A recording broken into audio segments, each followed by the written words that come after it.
And many House Republicans are already out of Washington. Democratic Congressman Jimmy Gomez posted this video of the Capitol last night. So I'm back here in Washington, D.C.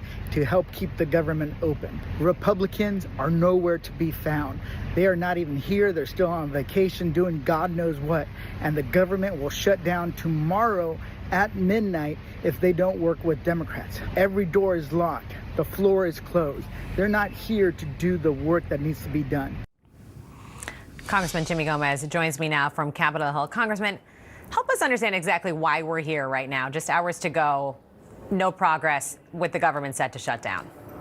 Well, we're here because the Republican Speaker Mike Johnson canceled votes today. We were scheduled since the beginning of the year to be here on this day for votes and for session. But he canceled votes almost a week and a half ago to try to hold the American people hostage in order to pass a continuing resolution, not to negotiate. And I also want to be very clear, every single time that there has been a shutdown with a unified government, that means one party controls Congress, Senate, House, and the White House, has been under Donald Trump and Republican control. We're just trying to extend the ACA subsidies that are going to help millions of Americans, especially in red states, to keep their health insurance. We understand, though, Republicans, there has already been a CR that passed the House, and Democrats in the Senate and your party in the House are really making this about that fight to restore those health care subsidies. Why not pick that fight later, negotiate the Obamacare subsidies later? Why risk shutting the government down for that?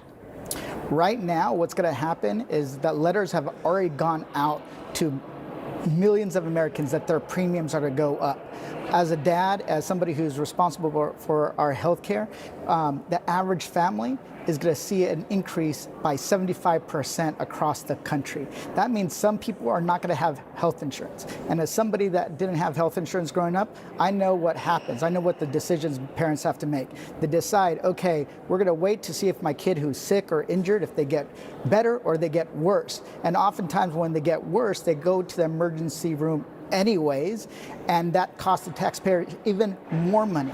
So Donald Trump and the Republicans need to negotiate. Remember, there was a meeting scheduled last Thursday and Donald Trump canceled it. And then they met yesterday and they didn't make any progress. What Republicans need to do is come back to Washington, let's have this debate, let's have this negotiation, and keep the government open.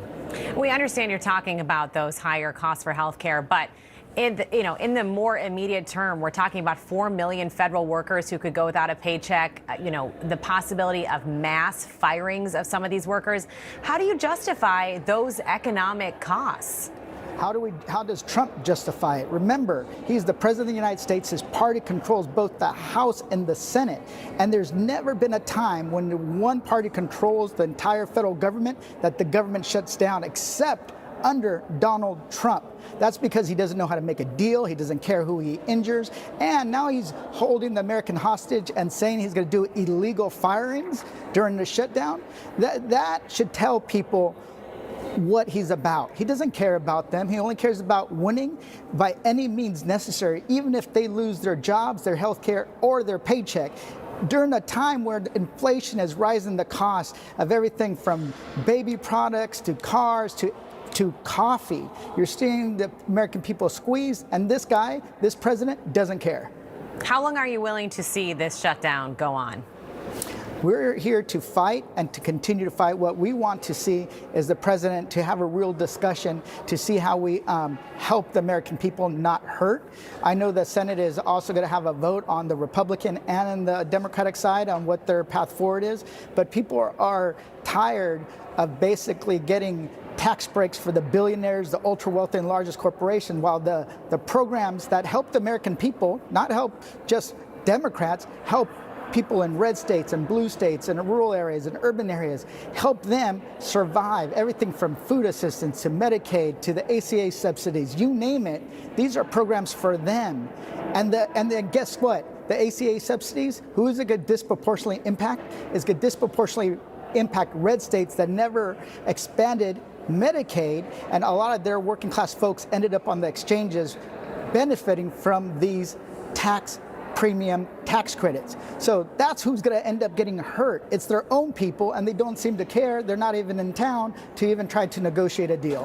But so days, weeks, as you double down on that fight, what does this look like when we're talking about the reality that there are not negotiations happening right now?